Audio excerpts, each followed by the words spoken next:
तर हिंगोलीमध्ये आरोग्य विभागांतर्गत अनेक महत्त्वाची पदं रिक्त आहेत। त्यामुळे आता काही प्राथमिक आरोग्य केंद्रांतर्गत त्याचा परिणाम रुग्णसेवेवर होत असल्याची बाब समोर आली आहे। हिंगोली जिल्हा परिषदेच्या आरोग्य विभागाला अंतर्गत जिल्ह्यात 24 प्राथमिक आरोग्य केंद्र आणि 139 आरोग्य उपकेंद्र असून 2 आरोग्य केंद्र नव्याने स्थापन झाली आहेत। मात्र या 24 प्राथमिक आरोग्य केंद्रांपैकी बहुतांश ठिकाणी महत्त्वाची पदं रिक्त आहेत। यामध्ये औषध निर्माण अधिकारी, आरोग्य सेवक, आरोग्य सहाय्यक, आरोग्य सहायिका अशा महत्त्वाच्या पदांचा समावेश आहे। जिल्हाभरामध्ये आज घडीला सरळ सेवेची आणि पदोन्नती न भरायची अशी जवळपास 189 पदं रिक्त आहेत।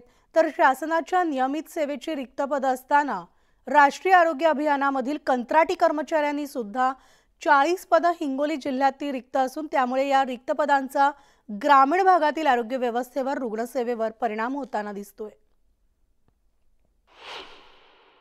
मी सध्या हिंगोलीच्या सेनगाव तालुक्यातील कवठा नावाच्या प्राथमिक आरोग्य केंद्राच्या परिसरामध्ये आहे। माझ्या पाठीमागे जी दिसते ही कवठा प्राथमिक आरोग्य केंद्राची भव्य दिव्य अशी इमारत आहे।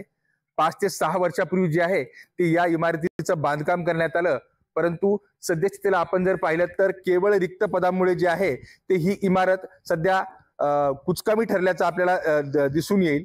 कारण या ठिकाणी जे आहे ते 15 जणांचा स्टाफ जो आहे तो मंजूर आहे, परंतु सद्यस्थितीला या आरोग्यवर्धिनी केंद्रामध्ये 2 मेडिकल ऑफिसर आणि 2 सेवक वगळता एकही जण सध्या इथं कार्यरत नाही। तब्बल जवळपास 11 जणांचा स्टाफ जो आहे तो इथं रिक्त आहे।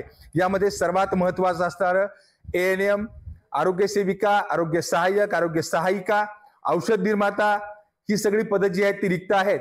आणि आज जर पाहिलं तर आज या ठिकाणी एक मेडिकल ऑफिसर जे आहेत ते रजेवर असल्याची माहिती मिळते आणि दुसरे मेडिकल ऑफिसर जे आहेत ते एका मीटिंगसाठी, शासकीय मीटिंगसाठीच तालुक्या ठिकाणी गेल्याचं कळतंय। त्यामुळे जे आहे ते रुग्णांना इथं बसावं लागतंय।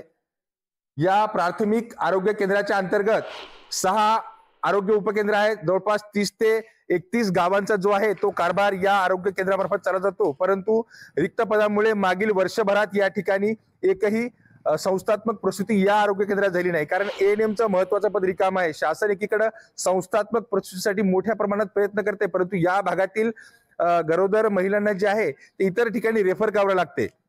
एकंदरीतच 24 आरोग्य उपकेंद्र जिल्हाभरात आहेत।